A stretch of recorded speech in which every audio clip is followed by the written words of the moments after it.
I got to stay alive. A very pleasant good afternoon, ladies and gentlemen. Welcome once again to the People's Forum of In the Streets with Big Stone. Jodian Fearon, the beautiful 23-year-old young lady that was pregnant. She reported to the Andrews Memorial Hospital where she was registered to be there. Situation that has been unfolding in the newspaper was that she was turned away when she demonstrated signs that it appears as if she might be COVID contaminated. She was turned away from the hospital, but not just one hospital or two. 3 hospitals turned her away before she actually went to Spanish Town, where she eventually had her baby. En route back to yet another hospital, she passed away. There was an autopsy report, and the autopsy report came out that she died of heart failure. Now, ladies and gentlemen, I reached out in a vlog expressing my heart, how I feel about this incident, how this poor, beautiful young lady, in the most precious time of her life, which is giving birth, she was actually turned away from a system. Was it developed to kill, or was it developed to help? I reached out to the world. Her child's father, Kenton Senior, saw my vlog and the way I was so compassionate about the whole situation, taken back, practically drawn to tears. He reached out to me. So yesterday, May 5th, he asked me to accompany him to the CIB headquarters in Kingston because they wanted to interview him.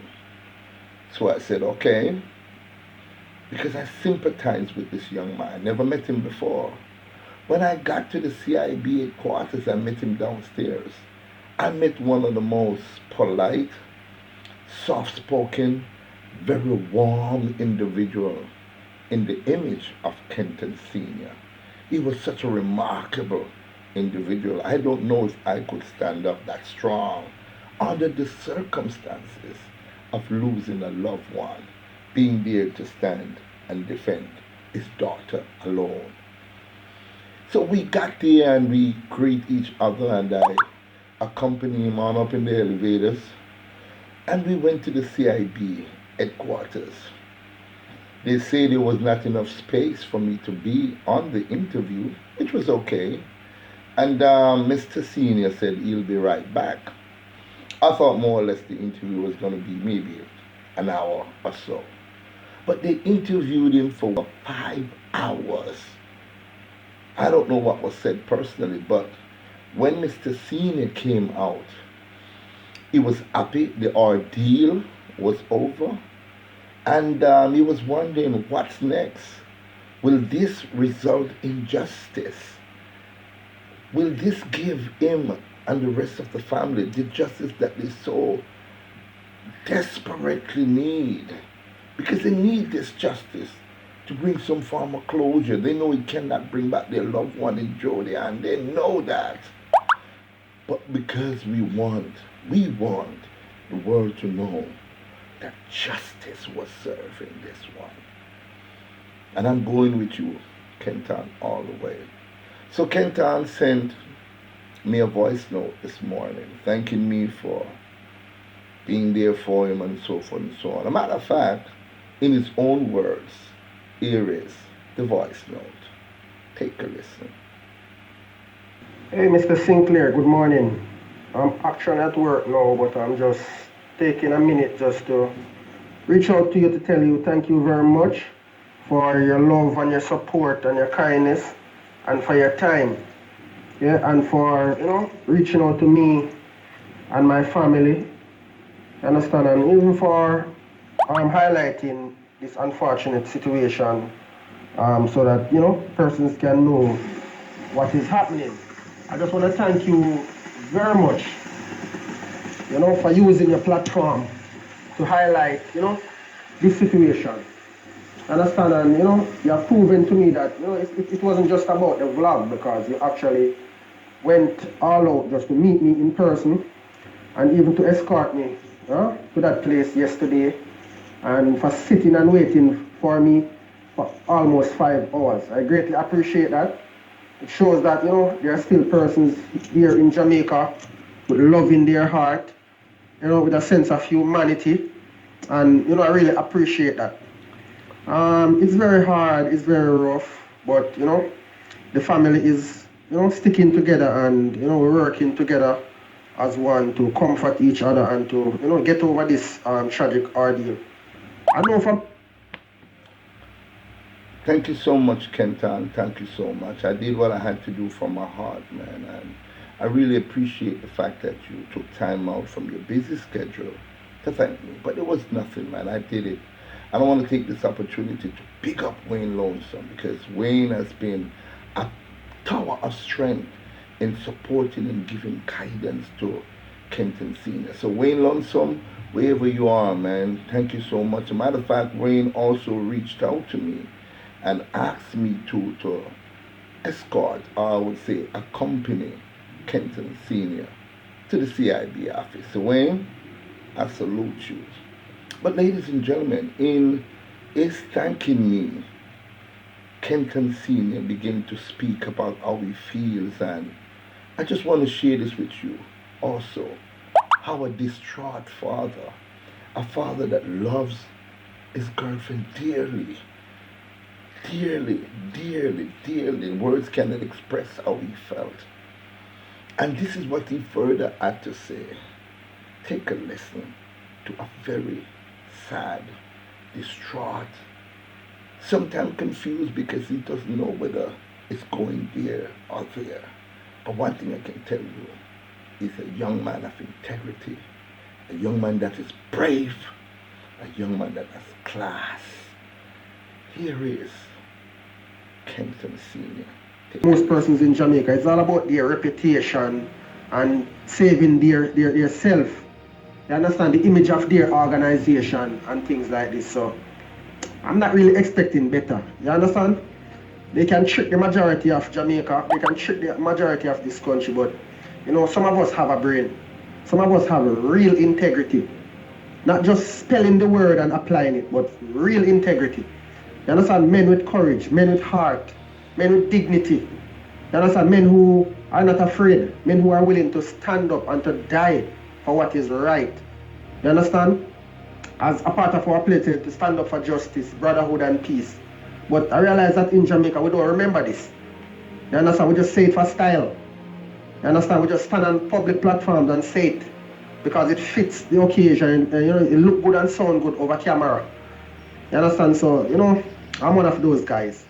If I have to die for what is right, I'm not afraid, because I'm not going to hide, and I don't want a bodyguard. I don't want a man walk around me. I don't need none of that. You understand what I say? If I have to die for what is right, if I have to die to stand up for justice, that's what I'm going to do. I'm not going to hide from anybody. You understand? We all know what happened, and regardless of what anybody want to do or say, nobody cannot intimidate me. And I will not allow anybody to intimidate me. I'm not looking for donation or sympathy or anything from anybody. You understand? As I say, there are some men with dignity. I am one of those young men. I was properly grown. And as I mentioned to you earlier about my grandmother and growing up, my grandmother was a midwife.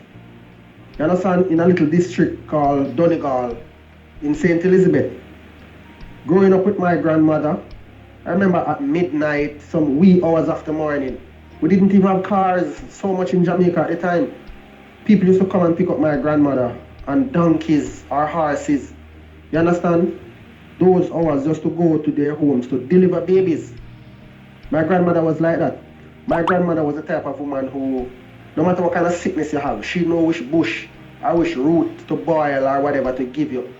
You understand? So that's the home I'm coming from. You understand? A God bless woman, humble background. You understand? So I'm not scared or intimidated by people now and their assets and their status in society. That doesn't scare me. I know where I'm coming from. I have a heart. You understand? I have a sense of humanity inside of me. I love people. I care about people. I'm not somebody who go around and destroy life or destroy people or speak negatively about people. I try to bring down people. That's not me. You understand? So something like this happening to me now. As I said still, Jamaica, I've lived long enough. I'm immune to this system. I know what these people are all about. You understand? That's why I stay far from them. You know? You understand? I say it's all about their status and the face of their organization. You're not looking for justice. You don't need an investigation as to say to know what is happening. What happened in the eyes of everybody. But, you know, them and them technicalities, man. As I said, I leave everything in the hands of God now. So I'm not going to stress out myself too much. I don't know about I run up and down thing with nobody. You understand? I just leave everything in the hands of God and just wait for God just to work out things His way. You understand? It's all about God's timing, you know, not mine. And them can't escape from them friends. Them can do whatever they want to do in the front of them friends. And they can try to sweep whatever they want to under the carpet. But remember, there's a God that is watching over us, you know, man. And Him me grew up from my grandmother days to put my trust in Him. I put my trust in no man, you know. That's why I tell you, I don't look no sympathy and not like that from no man. Because I know the God that I serve. You understand? And unless there's no God in heaven, I don't business about who else they did it to. You understand? Or how many other persons in a similar situation and they got away with it, they won't get away with this one. You understand? They won't get away with this one. Unless, as I said, unless there's no God in heaven, I know there is one. You understand? So we just pray fast, I will just put everything in God's hands, I will just leave it there. So let them do them formalities now and go through the process, but God is still in control, man. You understand? It's just unfortunate, but I'm just holding on to God's words, man. I'm just holding on to the words of God. You get to me, I say, because at the end of the day, no man no bigger than God. No man. It doesn't matter your status in society. I say God bring down Saul, you know, who was the king of Israel at the time, and God bring him down and make him reach a fall upon his own sword. You get me? So I'm not scared or intimidated, man. You understand? I'm not scared or intimidated. So again, I just want to thank you very much, sir.